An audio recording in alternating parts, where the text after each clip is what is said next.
Guten Morgen, liebe Leute. Ich bin jetzt raus aus Skopje Po, wieder Richtung Tierra Maria. Bin ein bisschen weiter sogar da in das Tal reingefahren. Ja, wahrscheinlich 15 Kilometer weiter. Jetzt geht's hier leicht kurvig, rechte Hand recht grün, durch dieses Tal zurück zur Ruta 5, zur Panamericana. Da war jetzt angeschrieben 70 Kilometer, also scheint das auch eine offizielle Route zu sein. Ja, zumindest gehe ich jetzt da nicht von großen, groben Offroad-Passagen aus. Ich bin gemütlich unterwegs, das heißt gemütlich. Heute sind 300 Kilometer geplant bis Vallenar.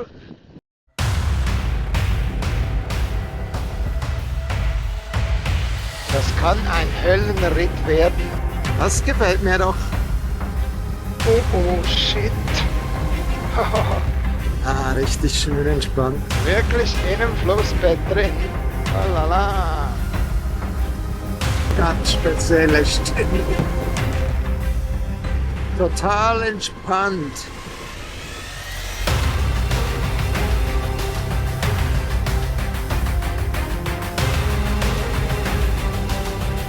Eine Route geht hier durch diese Industrieanlage. Das war, also eigentlich ist hier angeschrieben Yerbas Buenas und Ruta 5, also Panamericana. Da möchte ich dann auch hin, aber eigentlich geht meine Route da um diese Berge herum.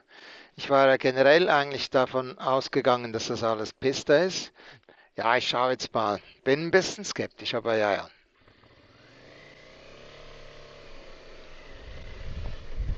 Hier gerade extrem unruhig, diese Piste.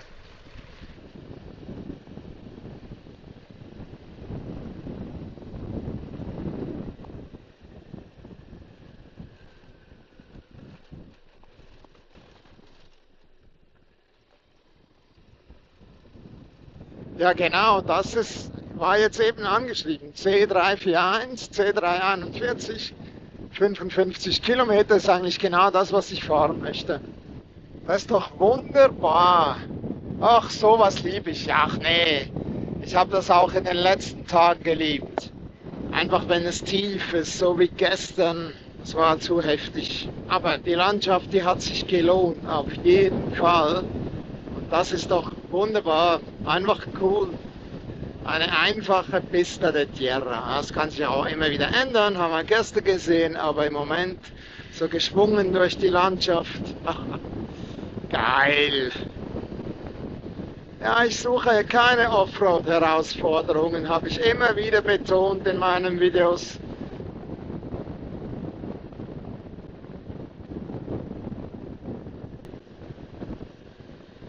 Stinken tut er noch immer. Ja, und jetzt wird's tief. Fertig mit der Fröhlichkeit, aber zum Glück bin ich an dem jetzt noch vorbeigekommen. Versucht er wieder an mir vorbeizukommen. Den Gefallen mache ich ihm nicht.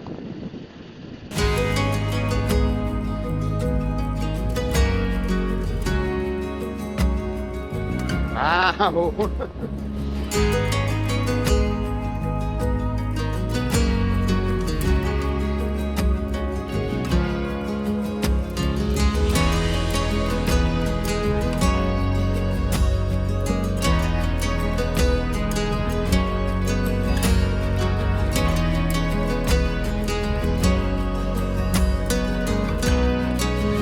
Noch 40 Kilometer. Ah, ist das schön. Kommt er auch da runter? Sonst mache ich dann ein Foto.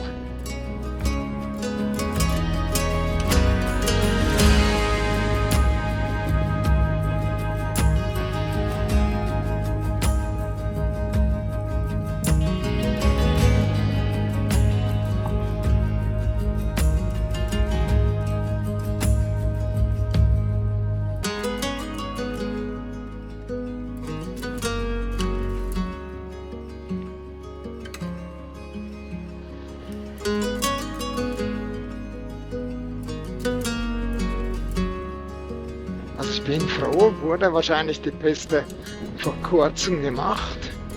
Hätte sonst doch grober sein können hier im Flussbett.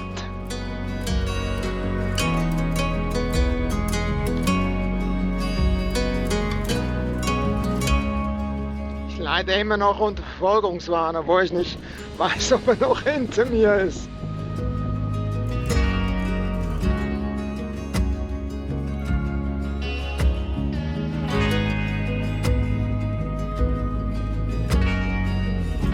Aber ein wunderbares Sträßchen, also gefällt mir super. Also wirklich in einem Flussbett drin. Zum Glück hat es schon länger nicht mehr geregnet, so wie es ausschaut. Zumindest nicht heftig. Oh la la.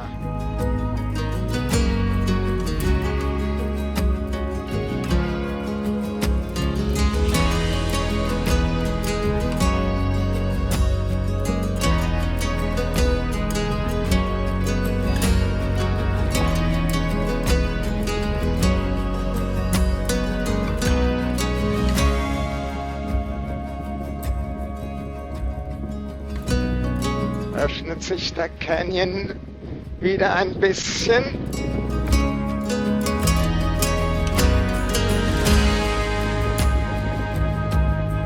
Und jetzt kommen wir gleich nach Yerbas Buenas. Also eigentlich steht bei mir auf der Karte Yerba Buena in der Einzahl. Da geht es nochmal links weg. Jetzt werde ich mal kurz über die Bücher gehen. Ah, schön.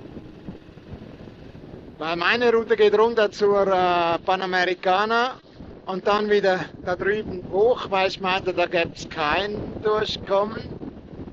Nach 30 Kilometern auf der Panamericana, die war da Mautstraße, theoretisch. Ich habe da einen Weg gefunden, um nicht bezahlen zu müssen. Bin ich abgebogen auf diese C422 heißt sie, glaube ich. Die geht jetzt in einem großen Bogen rum nach Vallenar. Das war jetzt erst 15 Kilometer gerade ins Tal hinein auf so einer neuen Erdpiste. Die ist ein bisschen seltsam, die ist so feucht, also so sieht es zumindest aus. Aber eigentlich bisher gut zu fahren und jetzt wird es das erste Mal ein bisschen kurvig. Mal schauen, wie lange das so bleibt. Also das ist mir alleweil lieber als Sand. Es fehlen noch ein bisschen mehr als 100 Kilometer von den 300. Bis Vallenar. Ich bin jetzt 3 Stunden unterwegs. Alles bestens. Bin mal gespannt, wie das hier aussieht. Das ist jetzt 25 Kilometer von der Panamericana entfernt. Da unten war es wieder frisch mit 22 Grad, also unten ja. Und jetzt fahre ich in die Höhe und es wird wieder wärmer. Wie vorhin, da war es in der Höhe, waren 27, also super angenehm. Je mehr man vom Meer wegfährt, desto wärmer wird es. Und ich traue dieser Piste irgendwie einfach nicht so ganz. Übrigens war da unten ein Wegweiser zu einem Ort, der nennt sich El Donkey. Ob da ein Gringo wohnt? Ah, hier haben wir's. El Donkey.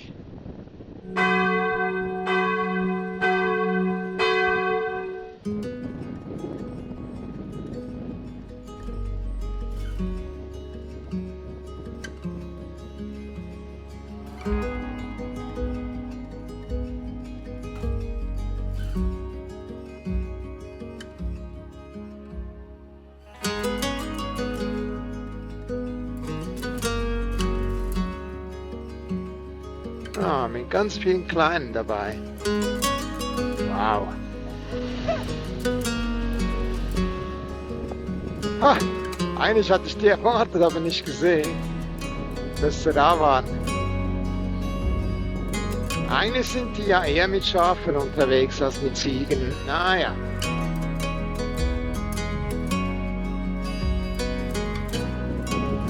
Jetzt wird es ein bisschen kurviger. Also ich hatte auf Street View gesehen, dass da hinten dann, zumindest da, wo es einen Abzweiger gibt, das ist wohl noch ein Stück, dass die Pisten da schon sehr sandig sind. Und in dem Sinn bin ich super froh, ist das im Moment noch, hoppala, so eine gewalzte Piste. Ja, da habe ich mal kurz Pause gemacht und jetzt wird es da richtig urchig. Ich bin gespannt, wie das ausschaut. Also schon da unten war es jetzt eher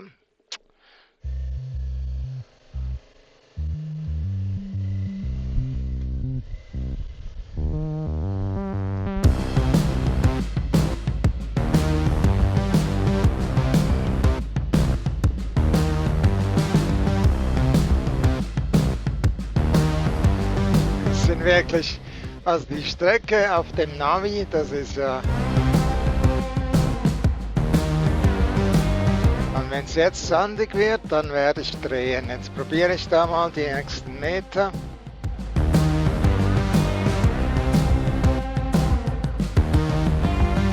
Ja, da bin ich jetzt gespannt, wie das rauskommt. Okay, das kann ein Höllenritt werden, weil es sind noch 95 Kilometer bis Weienar. Ich gehe allerdings nicht davon aus, dass die ganze Strecke so sein wird.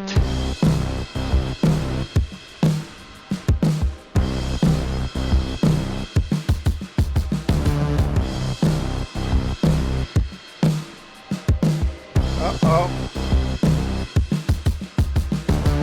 Wieso stehe ich in der einen Richtung und in der anderen nicht? Ich kann es nicht sagen.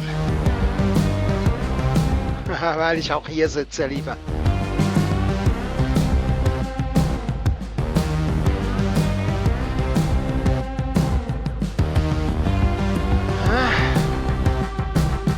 Nicht so ein super Gefühl.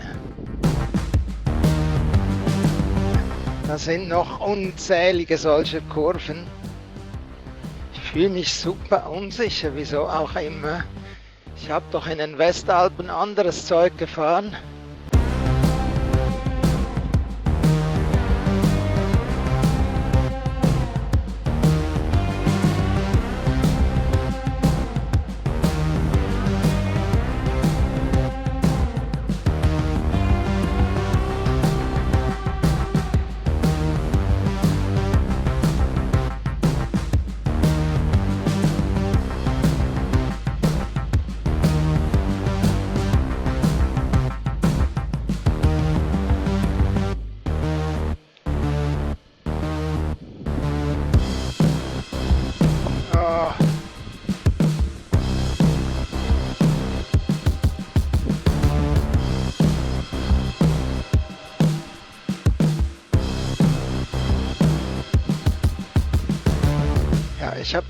Ich habe mir das nicht ganz so vorgestellt.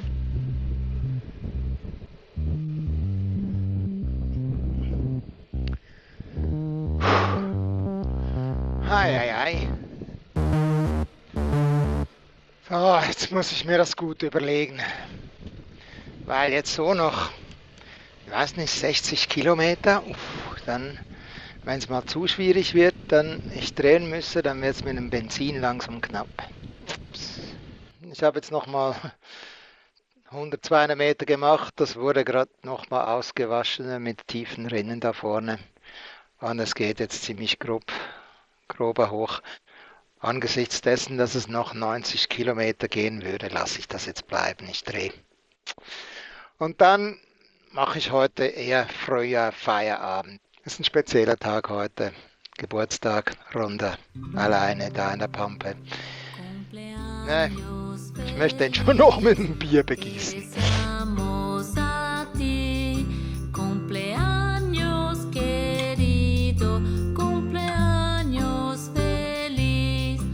Ein paar Kehren sind ohne unnötigen Rutscher. Habe ich die hinter mich gebracht. Jetzt bin ich hier wieder auf dem eher befestigten Teil. Es sind eigentlich nur noch die zwei Hunde da vorne, die mir Sorgen bereiten. Aber ja.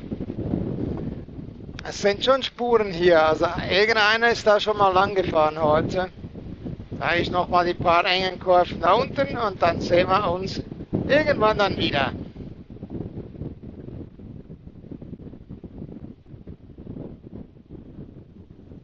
Ja, das hatte ich enger in Erinnerung. Okay. So sieht der Ort aus, der vorhin ausgeschildert war da. Oh, shit. Da habe ich aber mich total verguckt. Wie heißt das? Merceditas? Ei, Martin. Ei, wie dumm. Das hätte ziemlich schief kommen können. Garmin schlägt mir jetzt eine Route da lang vor. Ich komme da hinten aus dem Tal hervor, da wäre es oben über die Berge rübergegangen. Jetzt geht das da auch ein bisschen über die Berge, aber nicht so steil. Das werde ich jetzt ausprobieren, weil ich habe noch viel Zeit. Es ist zwei, naja, halb drei und es sind noch 50 Kilometer, wenn wir da lang fahren, wenn das alles fahrbar ist. Habe ich natürlich nicht verifiziert. Sieht ja gut aus hier unten, das hat das andere ja auch. Aber Osmand sagt auch, dass das eine gute Piste ist. Also es sieht nach einer Straße aus, sagen wir mal so. Ich kann ja immer wieder drehen. Piste führt genau in die richtige Richtung, etwa 30 Kilometer noch. Ziehe ich doch alleweil der Panamericana vor, der Autobahn. Ich gehe jetzt mal davon aus, dass das durchgängig ist. Das sind ja nicht 90 Kilometer wie auf der anderen, sondern wie gesagt etwa 30. Jetzt wird es auch hier ein bisschen kurviger.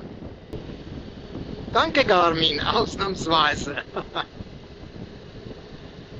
Wunderbar entspannt, wow. Artet das richtig aus in eine Passstraße, der kleine? Hoppala.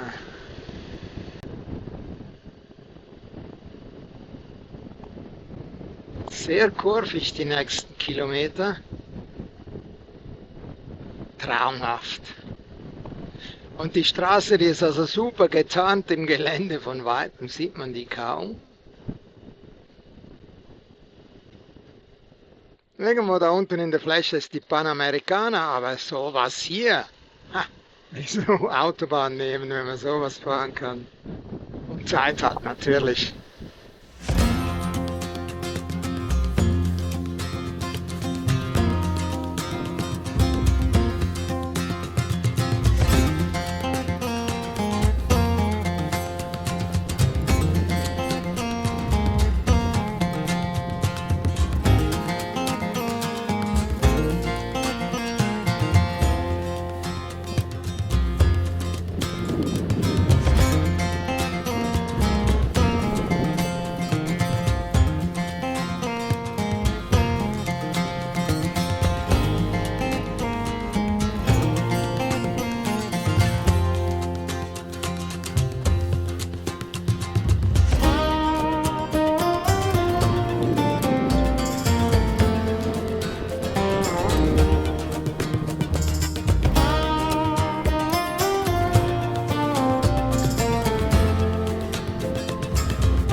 Piste da von El Donkey bis hierher.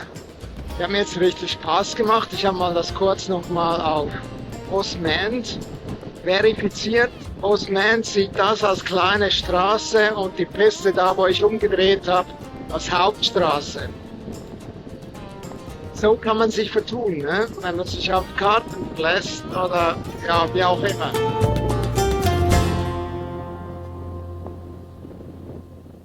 Guten Morgen, liebe Leute. Ich bin westwärts gefahren von Vallenar Richtung Huasco, aber nicht bis ganz ans Meer, bloß etwa 30 Kilometer. Jetzt geht es da südwärts in die Berge. Da steht ein Baustellenzeichen, die nächsten 20 Kilometer. Es ist aber 24. Dezember, es ist Weihnachten. Es war schon seltsam. Gestern, 23. Weihnachtsmarkt in Vallenar, alles voller Stände, viele Leute, die die letzten Einkäufe tätigen, wie wir das kennen aus Europa, aber halt bei knapp 30 Grad, überall Jingle Bells, White Christmas, was doch dann ziemlich seltsam anmutet. Naja, Für mich geht's nun Richtung La Serena. Ich habe da 2 Nächte gebucht, um die Weihnachten dort zu verbringen. Es ist extrem schwierig in Südamerika oder in den spanisch sprechenden Ländern, katholisch geprägten Ländern. Ich hoffe, dass ich dort ein Restaurant finde, oder besser gesagt, ich habe ein Hotel gebucht, das ein Restaurant hat. Ich habe noch keine Antwort bekommen, ob das dann auch offen ist. Jedenfalls geht es jetzt da rein in die Berge.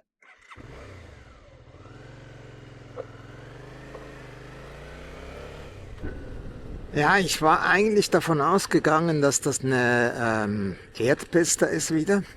Zumindest sah das auf Street View so aus. Jetzt haben die das aber schon asphaltiert. Das ist zwar noch irgendwie viel Kies in der Straße. Da war jetzt eben mal 150 Meter noch alter Belag und vielleicht ändert sich das jetzt auch, was mir natürlich viel mehr Spaß bereiten würde. Ja, das scheint mir jetzt so zu sein, wie die Piste ausgesehen hat, bis vor kurzem auch da unten. Und das ist etwa das, wie es gestern auch ausgesehen hat, größtenteils. Wunderbar.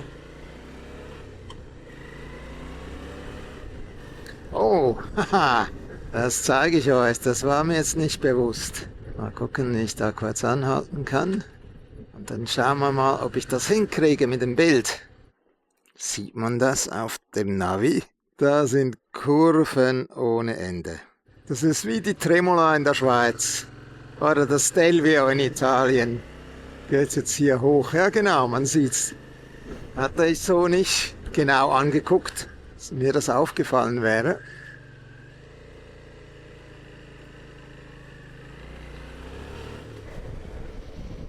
Hübsch diese Questa. Bin wahrscheinlich dann einer der Letzten, die in diesem Zustand sieht, bevor die asphaltiert wurde. Jetzt schaue ich mal, ob ich einen schönen Ausblick finde. Man sieht halt die Straße kaum, die ist so gut getarnt. Wunderschön dieses Sträßchen, das macht super Freude. So relaxed, aber gibt was her, keine geraden Bolzerei. Geil. Ich muss mich jetzt da auch nicht wirklich noch beweisen mit meinen Offroad-Künsten in den letzten Tagen. Es werden da schon noch 2, 3 Abschnitte kommen, aber ja, was das ist, das habe ich vorhin auch schon gesehen. Da waren dann auch Kreuze, Opfergaben, Gedenkstätte, keine Ahnung. Geht jetzt schon wieder runter. Ich meinte, da wären jetzt so 3 solche Pässe auf dieser Strecke und jetzt haben wir da einen neuen Belag. Ja, das ist jetzt so ein Belag, das kenne ich aus Frankreich. Das ist dann eher nicht so cool. Bitumen hingeschmissen und Kies drüber und dann gewalzt. Es verteilt sich am ganzen Moped, das Zeug.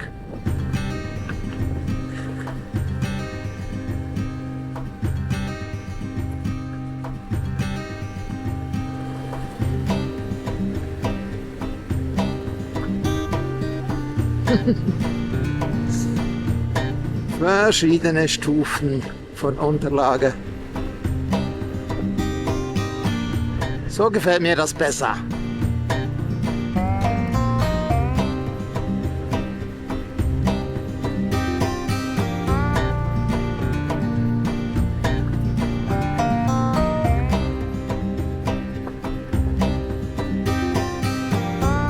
Also wenn das so bleibt, dann sind das 50, 80 wunderbare Kilometer. Ich habe keine Ahnung, wie lange dieser Abschnitt ist.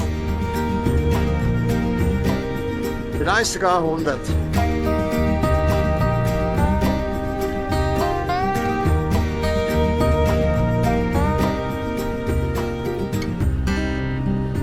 Ah, richtig schön entspannt.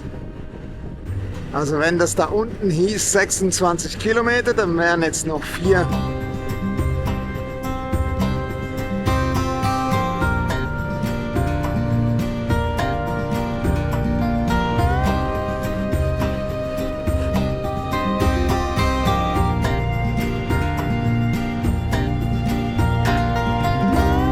Ich bin dann gespannt, wie die Piste aussieht, wenn da keine Baustelle mehr ist. Jetzt geht's dann da wieder links hoch. Wieder über den nächsten Pass wahrscheinlich.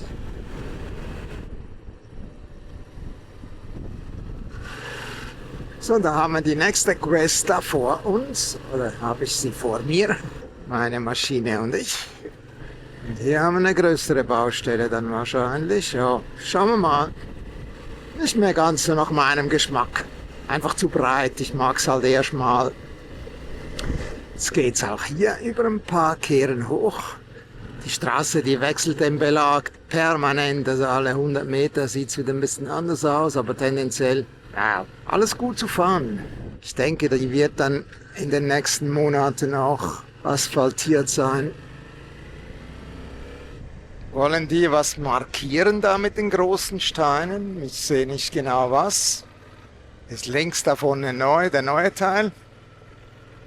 Oder soll das heißen, dass hier zweispurig ist? Keine Ahnung. Das war der zweite Pass, der zweite Spaß. Und der dritte folgt zugleich. Oh, lalala. Ja, schade, ich hätte das eigentlich gerne im Ursprungszustand befahren, diese Strecke. Wow, das war jetzt gerade eben wieder ein schweres Stück zu fahren. Wenn sie oben da das grobe Kies zur Seite geschaufelt hatten, dann war das jetzt eine Piste, zweispurig, aber richtig tiefer Schotter, also Kies. Oder was sind das? 5 cm große Steine, sehr tief mit Spuren. Also eigentlich wie das Sandzeugs da in den Bergen oben. Aber das war jetzt gerade überhaupt nicht geil zu fahren, 2-3 Kilometer. Und jetzt, ich bin erstaunt. San Juan, jetzt geht's wieder hoch über den nächsten Pass. Und ich wäre froh, wenn es so bleibt. Ach, was für eine Wohltat, eine Erholung. Total entspannt. Auch hier wird es dann wieder einige Kurven geben, da oben.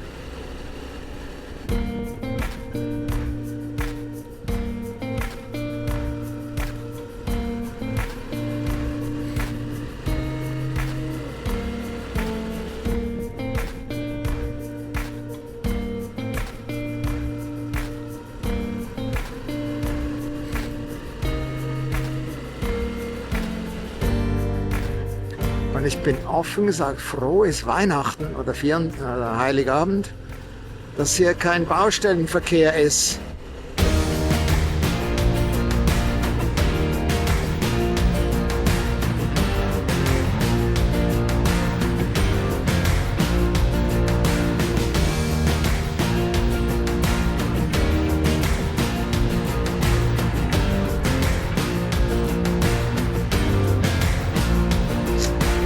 Das gefällt mir doch. Wunderschön. Naja, wunderschön. Ich habe schon Schöneres gesehen in diesem Urlaub. Aber für den Moment passt das perfekt.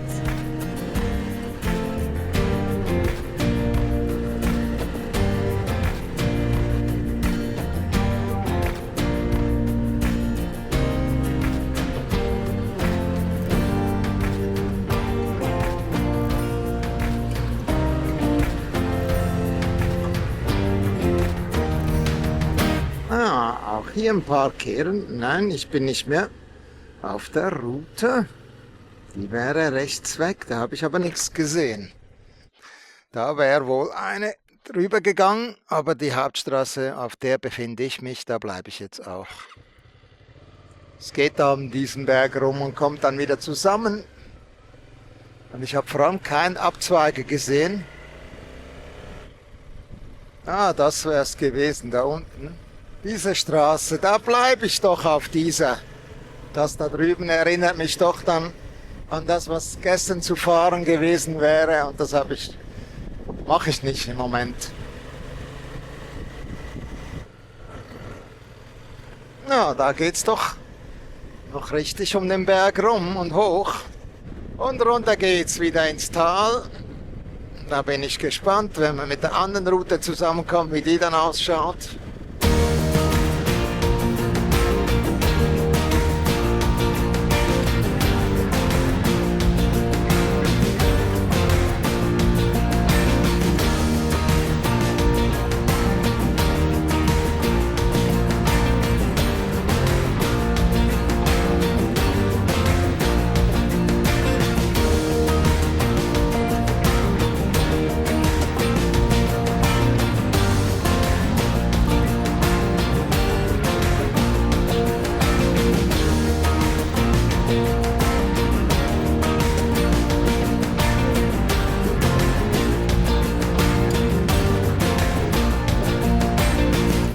ein Ort.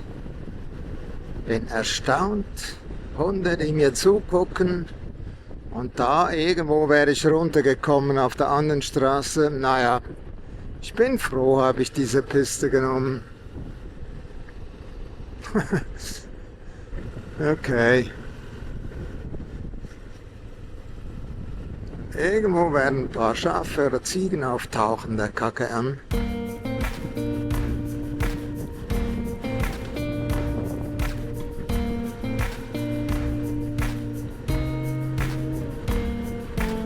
Da haben sie wieder große Steine hingeknallt. Da steht es nicht ganz auf einer einspurigen Strecke.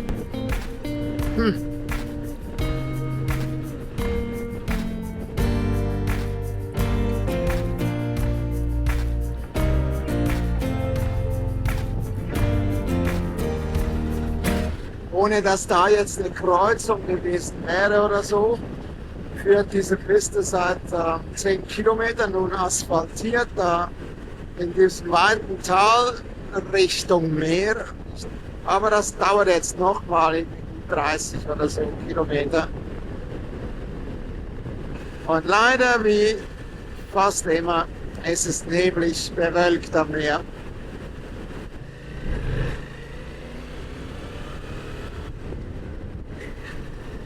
Küstenstraße hat man auch schon mal schöner.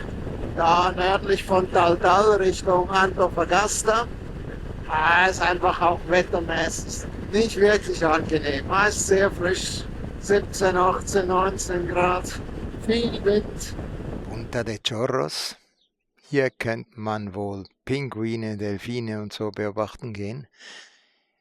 Es ist ausgestorben, es ist eine ganz spezielle Stimmung hier. Das ist jetzt irgendwie 40 Kilometer von der Panamericana entfernt. Diese 40 werde ich jetzt zurückfahren. Offen ist schon, aber irgendwie eine gespenstische Stimmung. Auch die Hunde, die liegen nur faul rum. Okay, einer hat mir vorhin gesagt, zugebellt, nicht zu schnell, Junge. Bin ich langsam dran vorbeigefahren, war kein Problem. Da liegen sie, die Hunde. Also Charme können sie nicht, die Chilenen. Es sind hier irgendwie 20 Kilometer Luftlinie vom Meer. Schon sehr viel angenehm, Motorrad zu fahren. Hier haben wir die Panamericana, die kommt von Norden, geht da nach Süden, nach La Serena, und ich bin jetzt hier abgebogen, gehe auf diese Piste da über die Berge und da drückt der Nebel unglaublich rein, das verändert sich permanent, habe ich jetzt ein paar Minuten beobachtet. Mal schauen, wie viel ich sehe da drüben. Es geht nicht sehr weit hoch, es geht dann vor allem auf der anderen Seite ein bisschen runter, das Ganze sind etwa 15 Kilometer zum Meer. Werde ich notfalls umdrehen, wenn ich da nichts mehr sehen sollte, da oben.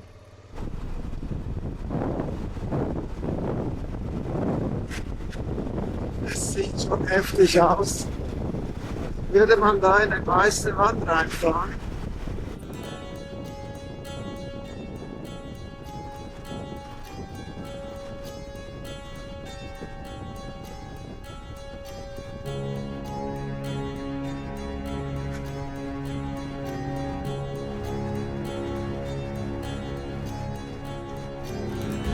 Ganz spezielle Stimmung. Im Moment lache ich.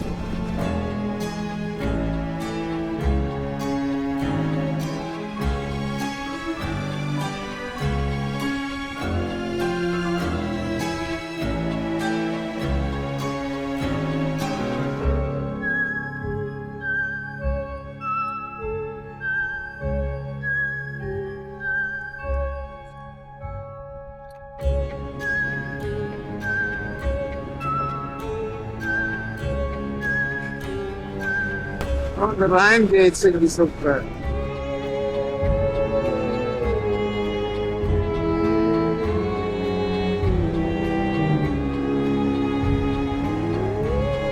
Ich könnte jetzt umdrehen und ich wäre in 3 Kilometern an der Sonne. Ja, jetzt wird es ein bisschen prekärer mit der Sicht.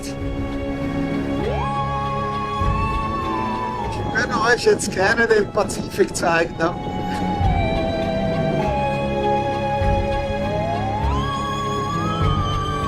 Irgendwo da unten ist der Pazifik, ich weiß es. Das wäre eine extrem schöne Passstraße mit wunderbarer Aussicht auf den Pazifik. Eigentlich kaum vorstellbar, wie geil das sein könnte. Das ist so auch super zum Fahren. Aber wenn da keine Wolken wären, der Ausblick da, okay, hier kann man das erahnen. Eine wunderschöne Passstraße darunter. So, da sehen wir, wie der Ort heißt. Jorngongo. Da war ich jetzt eben unten. Ja. Gibt viele Restaurants, viele kleine Läden. Aber halt typisch chilenisch, nicht wirklich. Ja. Und los geht's.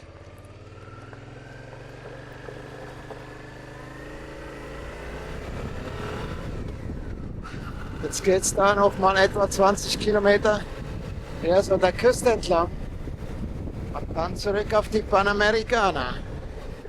Da hoch geht die Panamericana in verschiedenen Schlaufen und die macht innerhalb kürzester Zeit 1000 Höhenmeter, geht die da hoch über den Pass oder so, da in das Hinterland, wo ich vorhin war, auf dieser fantastischen Küstenstraße. Also da am Gebiet von der Panamericana, was waren das, 8 Kilometer Video, der absolute Traum, also wirklich zu empfehlen.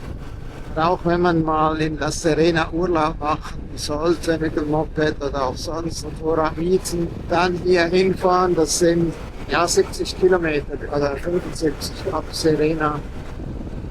Ich hoffe, ihr seid auch beim nächsten Mal wieder mit dabei und freue mich über jedes Like und jedes Abo.